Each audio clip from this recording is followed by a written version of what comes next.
In 2022, I stood in this place and said about Labor's 43% Paris target that I didn't think it was ambitious enough, and I also couldn't see how they get there.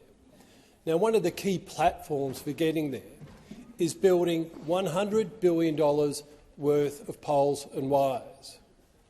That's $100 billion worth of poles and wires that is underpinned or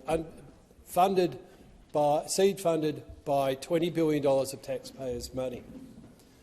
Now, the problem with this is there is no social licence to operate for poles and wires.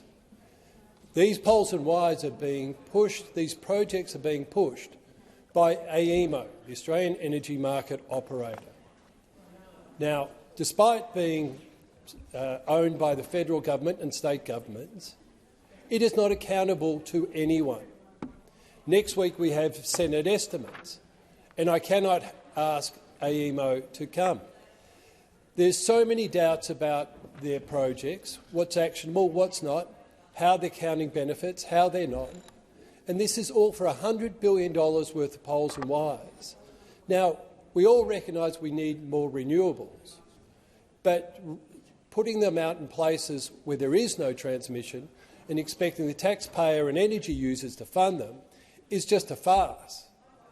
We need accountability of AEMO. We need to be able to ask them questions and hold them to account for the actions that they're pushing on behalf of the foreign-owned transmission companies.